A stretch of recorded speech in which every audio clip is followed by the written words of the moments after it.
I'm Jim Manning, author of Patriotism Unhinged, available worldwide through online retailers and audiobooks. Here we are. We have the Kennedys, basically. They're going to talk to Khrushchev. And, of course, even today, the CIA hates Russia. They're always trying to get Russia in trouble, always trying to start wars with Russia. Yeah. So what do these gentlemen decide? Yeah, they decided that what they would do is to take Bolshakov up on his offer. And so they did set up a back channel. And what happened was the back channel was very successful because it was the back channel that stopped the nuclear exchange between us and them by Jack giving, I don't think they asked for it, but he said, look, I'll take our stuff out of Turkey and I think Italy. He said, but I can't do it right away. It'll take me between now and a year, maybe. I'll get them out of there. And that was a overture to Khrushchev that he was serious about, and then that gave Khrushchev hope that, his generals aren't going to topple him because they're going to see that he got him to do that. And so it just worked out for both of them. And then we had the event in Germany, with the tanks facing each other, yeah, Berlin. The tanks were facing each other, and they handled that through the back channel. Wow. And that could have been a World War III. Yeah. So that may have been treason, but it would be treason that nobody would probably find him guilty of. So then what happened was they moved up. And what they did, one day, Jesus Angleton had a double spy in Russia who contacted him and said that he had seen a copy of the Morning Report. Now, for people that are listening and don't know what that is, the Morning Report is written, I guess, during the night by the Central Intelligence Agency, and it's ready at 7:30 in the morning, and there are 7 people who get together and they read it. And what it is the top trouble spots and things that are very important that are going on right now that need to be addressed. And so it's a highly secret document, and above top secret. Yep. Anyway, now Jesus Angleton had to figure out how they were getting that. So he came up with what was a pretty good idea. He decided to put a small mark in each one that was different. So when his guy got to see another one, he would know where to go to look for the mark. And that mark would indicate whose copy of the 7 they were getting. And when they found out whose copy it was Jack Kennedy's copy. So he was giving his copy to his brother. His brother was transferring it somehow to Bolshakov.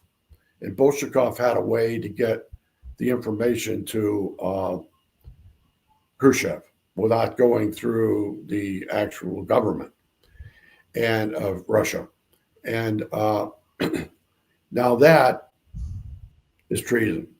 I mean, under the law, that would be treason, giving the most secret intelligence about this country to what was considered the worst enemy. And so with that, they decided that they had to deal with it. Yeah. But you know what's interesting about that? Yeah, it's, technically it's treason, but he was having to work around the CIA, which is trying to cause all these problems. Sure.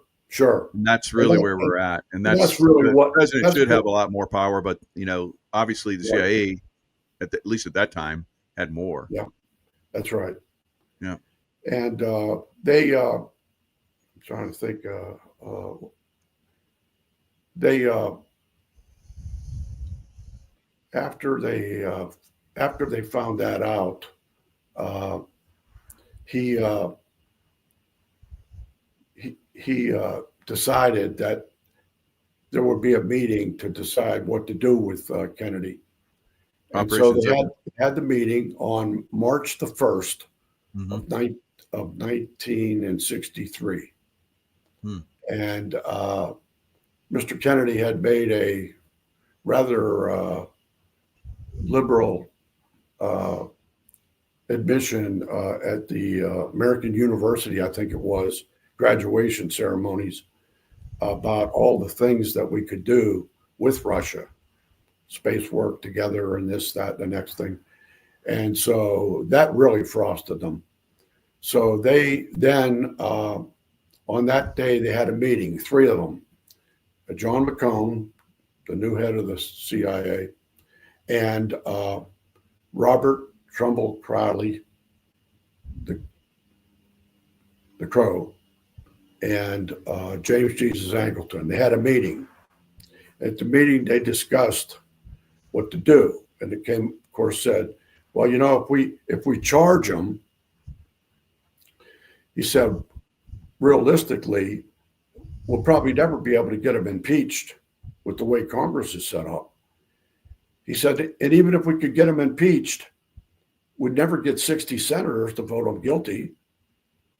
And even if we could do that, it would take so long to get a final determination that he'd be halfway through his next term." And with that, it was decided that they would have to execute him. Hmm. And while Mr. Dulles wasn't there, wasn't in the meeting, his name wasn't mentioned, but I would say it would have never happened without his massaging the whole situation continually because he wanted to get back to Mr. Kennedy. Anyway, and so that meeting was the first meeting of 63 meetings, most of them at Langley, but some of them were held like in the district at the couple of clubs. One's the University Club and a couple of those high-end businessmen's organizations in Washington. They had the meetings, a couple there, and they had a lot of them on conference calls. And in those meetings, there were minutes taken. So in the book Regicide and in my book, all the people who were involved in those meetings are named in the book. And it also tells a little bit about what they do or what they did, what was involved. What is very, very hard to believe is that they were able to keep it so quiet that nobody showed any indication of anything. And you have to understand, part of the Secret Service was in on it. Not everybody, but a number of them were in on it. The National Security Agency was in on it. The Naval Intelligence Group, ONI, and so forth, they were heavily in on it. And nobody said anything. And it went through smoothly. And some of these things are still left to be decided on how many teams there were. There were at least 2 teams and possibly 3 teams. And some of the teams didn't know who the players were in the other teams. And so, and there might have been, in the event that they didn't get him there might have been another team between Dealey Plaza and the place that they were headed, because there was a shooter in a motel that had access to the highway and would have been able to take a shot from his balcony. So, and these are little known things, you got to go deep to get some of this stuff. But anyway, Now, along these lines, Jim, they since then they've seeded in all kinds of different disinformation. So you talk about all these books. A lot of these books are just disinformation, and of course it covers stuff up. I talked to James Files. I asked him doing a show that I had, Shooter Behind the Picket Fence. He said that they were part of he was part of an assassin team, the Assassin 40 team. And I asked him, because no one had ever, I don't know that anyone had ever asked this question. I said, Jim, were you and your group part of going after people that were coming up with, getting close to information? And he's like, yes. I was like, wow. Oh, yeah, crazy. Yep. I mean, even some of the ones that might have been a shooter, like Mac Wallace, he was killed. He was was run off the road. I mean, the two Corsicans. There were three Corsicans, but two of them got flown out by David Ferry up to Maryland, supposed to spend the night in a safe house, and they were killed by a man from the Shin Bet, which is, I think, the secret police of Israel. Wow. Little known, is not known as much as the Mossad is known. So many different players. Wow. Secret police, yeah. And I can't bring it right up in my head right now, but I have the name of the guy who did that. The name of the man in Shabbat.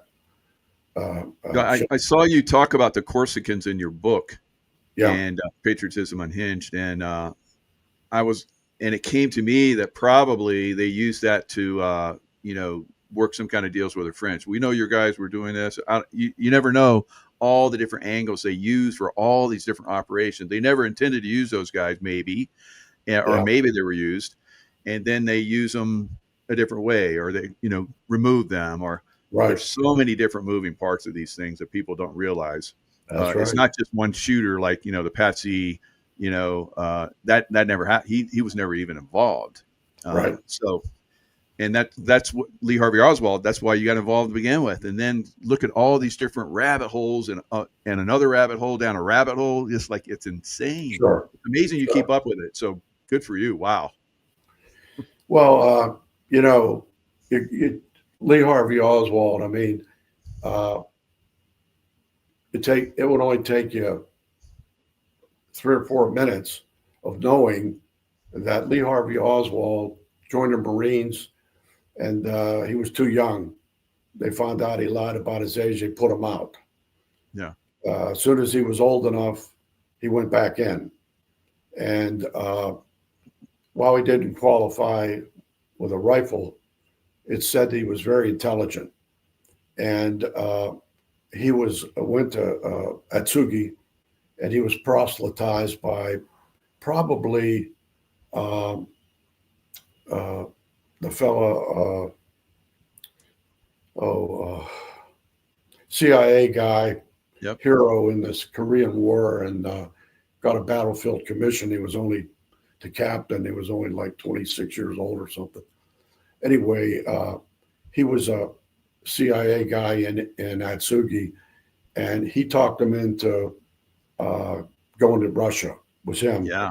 Yep. So they sent him back to North Carolina to illusionary warfare school in Kitty Hawk, North Carolina.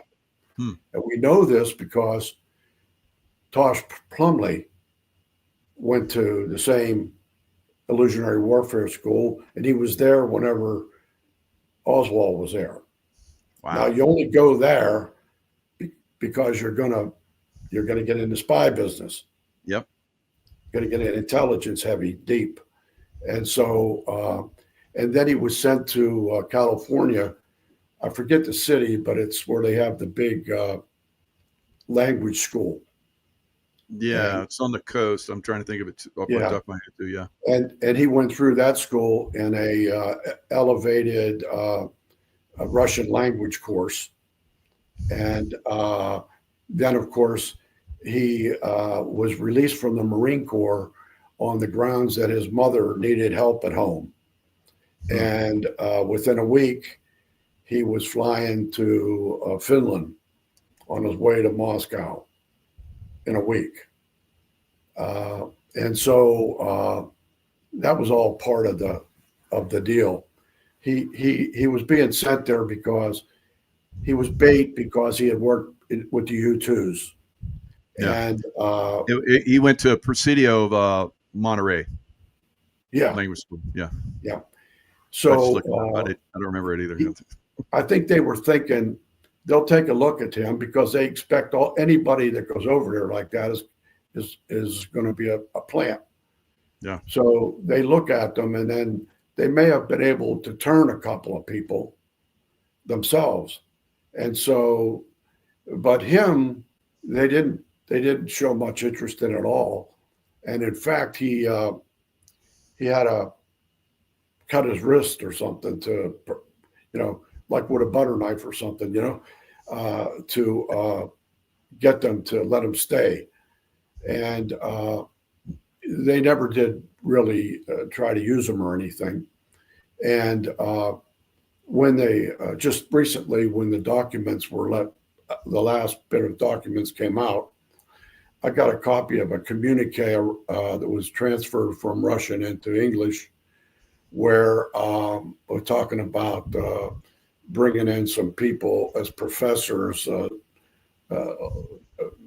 we switched professors with Russia, and it said that talking about Lee Oswald, that while he was over there, he took part with his friends in some shooting, and he wasn't any good there either. And so somebody got that and sent it to me as, I guess, a present, But in regicide, not only are the minutes of the meetings, and they name Sam Giancana, they name the people that were really close to the thing.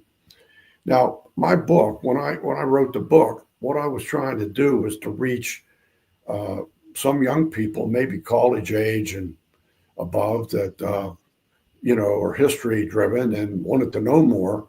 So I wanted to put something in there for them. So there's 4 parts to my book. It's only 162 pages. But the first part was to show why I got interested. The second part was 20 people who knew about the assassination in advance. And there's a lot more than that, but I put 20 people in that could be corroborated, you know.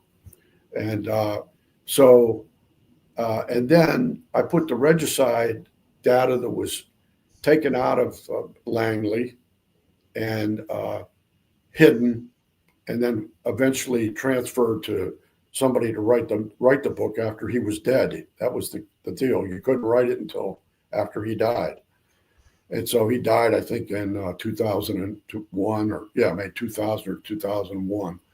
Anyway, and Gregory wrote the book, came out 2002 or three, I guess. So anyway, however, I forget where I was headed with that, but Now, the when I think regicide, they talk about how when Lee Harvey Oswald was in Russia, to get in good graces with them, he gave them information about the U-2 spy plane, and yeah, from that, they probably used that to shoot down might have uh, been, Gary Powers. yeah, might have been, Yeah, because they had made a decision that was a that would have been a worthwhile experience if that made him uh, a better spy, because they trusted him after that, but they never did. So And that might be why he was expendable to them, and no, using right, a capacity. and when he came back, I mean, he got a check for airline tickets for him and his family to come home, and he never was even debriefed. So Yeah, then he had never had the education that they wanted for people to be in the CIA, and so they gave him a job in one of their photography places, studying photography and cameras and all that. And that lasted a little while. And then they got him a job in a coffee company. They got him a job in there. And, he wasn't making any money. And eventually he got that job through the Paynes. Uh, the Paynes are connected real strongly to Mr. Dulles. And that was where they had sucked him in over there in Dallas because Mrs. Payne could speak a little Russian, and Little Russian. I think she taught it, but wow. that's they put them together, and so she got him the job in the Texas School Book Depository, and he was making $1.25 an hour, and he had they found over $3,000 worth of photographic equipment that he owned. So how's that happen? Yeah. So they used them as much as they could. Now, in those days, the CIA and the FBI, they didn't cooperate too much with each other. I don't know if they do today even, but anyway, back then, and so the FBI knew about him, and there were a couple canceled checks that he got paid by the FBI. And there's a 201 file that existed that he was in the CIA. So you look at that evidence, and you have to say to yourself, this kid wanted to do what he could to get into the real game, and maybe he didn't have the ability, or maybe he did. A lot of what I'm hearing now from people was he was much smarter than people thought he was, but he didn't have the education. And I don't know if that's a test you have to meet to get in. For example, himself. I mean, James Fowles, he didn't have a college education. Nope. But he was only a contract agent. Yep. And not a regular agent. And so anyway, but it just seems so sorry that he gave so much, and then they killed him like a rag doll, and ruined his family's reputation and his children's reputation. And I think destroyed everything about him. Yeah. Someday. I think someday in the United States there might be a bronze statue to him for having given his life, not on purpose, but anyway. I appreciate you thinking that way. That's and because I felt that way about James Files too. And at first I'm like, God, this guy's like the shooter of JFK. And then when I started talking to him, I'm like, he is like me. He had the greatest, education within the military, SEAL Team 6. I mean, I was at Pinnacle, and he's doing the same stuff. And I remember guys going off and doing secret missions. I did some myself, actually, which very few people know about. Sure. And very few people will go to their graves knowing. So he's like one of those guys, and he was believing, like everyone does that goes in the military, you're trying to serve the best for your country. And that's what Lee Harvey Oswald was doing. And then, like you said, that's beautiful that, he deserves a statue, but they vilified him and destroyed all his record, credibility, everything. Yeah. God, unbelievable.